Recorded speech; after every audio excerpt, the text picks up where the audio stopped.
ఇటువంటి మీటింగ్లో ఇంతకుముందు కూడా మాట్లాడి ఉన్నాం కాబట్టి రోజు సోషల్ మీడియా చూస్తుంటాం కాబట్టి ఇక్కడ జరిగిందే జరుగుతున్నట్టుగా ఉన్నదే వింటున్నట్టుగా మళ్ళీ మళ్ళీ మనం ఒకే బాధపడుతున్నట్టుగా అనిపిస్తుంది. ఆ శ్రీనిధి విప్లవ శ్రీని చూసినప్పుడు జర్నలిజంలో ఒక కొత్త గొంతు చాలా కాలంగా జర్నలిజంలో లోపించిన ఒక ధైర్యం సాహసం అన్నీ ఉన్న ఒక స్వరం వినిపిస్తుంది అనుకుంటే చాలా తొందరలోనే ఆ అమ్మాయి మీద తీవ్రమైన ట్రోలింగ్ మొదలైంది. అయితే ఇది ఒకళ్ళ మీద అందరూ చెప్తున్నట్టుగా ఒకళ్ళ మీద ఫోకస్ చేసి ఒకళ్ళ మీద టార్గెట్ చేసి జరుగుతుంది కాదు. కానీ అది మగవాళ్ళని విమర్శించి మగవాళ్ళ మీద జరిగే ట్రోలింగ్ ఒక రకంగా ఉంటుంది, ఆడవాళ్ళ మీద జరిగే ట్రోలింగ్ లో అనేక అదనపు అసభ్యతలు అదనపు దుర్మార్గాలు ఉంటున్నాయి. మగవాళ్ళ మీద కూడా కేవలం వాళ్ళ రాజకీయ వైఖరుల మీద మాత్రమే తిట్లే ఉండట్లేదు, వాళ్ళని కూడా చాలా హీనపరిచే ఒక రకంగా సామాజికంగా చాలా దూషణలన్నీ చేస్తున్నారు. మనం వీటి గురించి మాట్లాడుకునేటప్పుడు మేము దీన్ని ఒప్పుకోము, దీని మీద చర్యలు తీసుకోవాలి, మేము గట్టిగా పోరాడతాం లాంటి చెప్పవలసిన అవసరం ఉంది, చెప్తున్నాము. దానికి చాలా ఈ సందర్భంలో చాలా సామాజిక స్వరాలు చాలా సంఘటితమయ్యాయి. కానీ నేను అనుకుంటాను ఈ పనులు చేయడంతో పాటు మనం అసలుకి క్లోజ్ డోర్ లో కూర్చొని ఏం చేయాలి అని ఒక వ్యూహం ఆలోచించాల్సిన అవసరం కూడా ఉంది. ఆ వ్యూహం పబ్లిక్ గా డిస్కస్ చేసేది కాదు. ఎందుకంటే ఈ జరుగుతున్న దాడి వ్యక్తులందరూ చెప్తున్నట్టుగా ఆర్గనైజ్డ్ దాడి.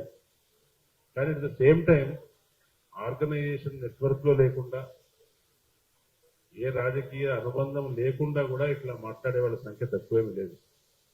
ఎందుకంటే ఇది రాజకీయ పార్టీల ద్వారా కొన్ని సామాజిక అభిప్రాయాలు కలిగిన వాళ్ళ ద్వారా ఎన్ఫోర్స్ అవుతున్న ఒక నరేటివ్స్ వార్ అనుకుంటున్నాను నేను. మనకు లెఫ్టిస్టులకి లేకపోతే లిబరల్స్ కి లేదంటే ఇంకో కాంగ్రెస్ వాళ్ళకి వీళ్ళందరికీ టూల్ కిట్స్ ఉన్నాయని ప్రభుత్వం ఆ రోజున ప్రచారం చేసింది కదా. టూల్ కిట్స్ మనకు లేవు, టూల్ కిట్స్ వాళ్ళ దగ్గర ఉన్నాయి. ఆ టూల్ కిట్స్ ఉన్నాయి కాబట్టి ప్రతిదానికి ఒక ఫార్ములా ఉంటుంది, ఎవరిని ఎట్లా విమర్శించాలి, ఎవరిని ఎట్లా ట్రోల్ చేయాలి, ఎవరిని ఎట్లా హీనపరచాలంటే దానికి ఒక పద్ధతి ఉంటుంది. ఆ పద్ధతి ప్రకారం నడిచిపోతుంటుంది. ఆ ఎకో సిస్టమ్ లో ఉన్న వాళ్ళు ఆ పార్టీలతో దగ్గరగా సంబంధం ఉన్నా లేకపోయినా కూడా అట్లాగే స్పందిస్తారు. ఇందాక పార్టీల పేర్లు చెప్పారు. ఆంధ్రప్రదేశ్ లో ఉన్న పార్టీలు, తెలంగాణలో ఉన్న పార్టీలు కూడా వాళ్ళ సోషల్ మీడియా నెట్వర్క్స్ ద్వారా ప్రత్యర్థుల మీద ఎట్లా స్పందించాలో ఒక ఆనవాయితీని ఒక మూసను తయారు చేశారు. ఆ మూసలో తప్పనిసరిగా స్త్రీ వ్యతిరేకత కూడా ఉంటుంది, స్త్రీలను లైంగికంగా దూషించడం ఉంటుంది, కుల ప్రకారం దూషించడం ఉంటుంది, రంగు ప్రకారం దూషించడం ఉంటుంది. ఇక అమ్ముడు పోవటం, చైనాకు అమ్ముడు పోవటం, పేటీఎం డబ్బులు తీసుకోవటం, ఇట్లా ఒక ఫార్ములా ఒక పద్ధతి ఉంటుంది. ఆ పద్ధతి ప్రకారం ఈ దూషణ భూషణాన్ని సాగుతూ ఉంటాయి. దీన్ని మనం ఏం చేయాలి? మనం కంప్లైంట్ చేస్తే ఇది రకంగా ఏం చెప్పాలి, బహిరంగంగా మనుషుల్ని అవమానపరచడం, ఒక రకంగా దాడి చేయటం, మానసికమైన దాడి చేయటం. మీకు తెలుసు కదా, ఇప్పుడు మొన్న తమిళనాడులో అధికారంలోకి వచ్చిన విజయ్ దేశంలోనే మొట్టమొదటిసారిగా ప్రజానాయకుడు కాకుండా ఇన్ఫ్లుయెన్సర్ అధికారంలోకి వచ్చాడంటున్నారు. ఆ ఇన్ఫ్లుయెన్సర్ అధికారంలో రావడం వెనుక ఆయన సోషల్ మీడియాతో నిర్మించిన మిక్చర్లు చాలా ఉన్నాయి. కొన్ని వేలాది సోషల్ మీడియా అకౌంట్ల ద్వారా వచ్చారు. ఆ అకౌంట్లు అన్ని కూడా కేవలం విజయ్ని ప్రమోట్ చేస్తూ మాత్రమే లేవు, విజయ్ని విమర్శించే వాళ్ళందరినీ తిడుతూ కూడా అతని ప్రభావాన్ని పెంచారు.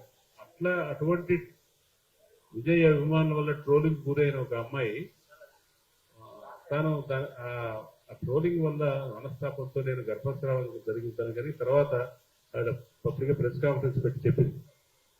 అంటే ఆడవాళ్లను వేధించడం అనేది మొత్తం ఈ influencer social media eco system లో ఒక భాగం. వీళ్ళకి పోలరైజేషన్ కావాలి, జనాలు ఒకళ్ళొకళ్ళు తలపడటం కావాలి, జనాలు దాంట్లో ఎంగేజ్ అయి ఉండటం కావాలి.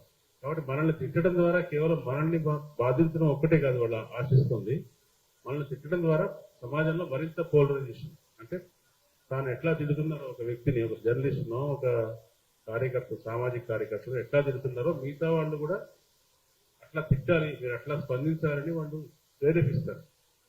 ఆ ప్రేరేపించడం అనేది లించింగ్ లో భాగం. Social media trolling nothing but lynching. ఆ లించింగ్ జరుగుతున్నప్పుడు మనం దాన్ని ఈ నెరేటివ్స్ యుద్ధం అయినప్పుడు మనం ఏం చేయాలంటే మనం కూడా ఒకటి మనకు సపోర్ట్ గా న్యాయవాదులు ఎవరన్నా ఉంటే మనకు సహాయం చేసేవాళ్ళు ఉంటే ఎడతెరకి లేకుండా ప్రతి హ్యాండిల్ మీద ప్రతి ఐడి మీద కూడా కేసులు పెట్టాలి.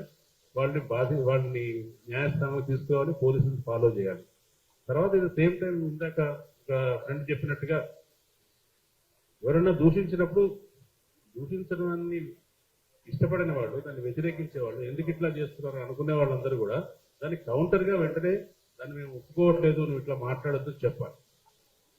అట్లాగే మనం ఈ సోషల్ మీడియాలో ఉన్నవాళ్ళు కానీ, ప్రత్యేకంగా ఇండిపెండెంట్ జర్నలిస్ట్ గా ఉన్నవారు కానీ, వీళ్ళందరూ కూడా తాము ఎట్లా స్పందించాలి, ఒక విషయం పట్ల ఎట్లా వైఖరి తీసుకోవాలి దానికి ఒక జనరల్ ఒక ప్రవర్తన నియమావళి అన్న కానీ ఒక సెటప్ రూల్స్ పెట్టుకోవాలి. ఆ రూల్స్ ప్రకారం ఆ ఎథికల్ స్టాండర్డ్ నుంచి మాట్లాడాలి. అది కూడా మనకు ఒక సమస్యగా ఉంది నిజానికి. ఇవన్నీ ఇది ఏది మనం ప్రాక్టికల్ గా చేయగలం అనేది ఆలోచించాలి. దీన్ని ఖండించాము, ఇక ముందు కూడా ఖండిస్తాము.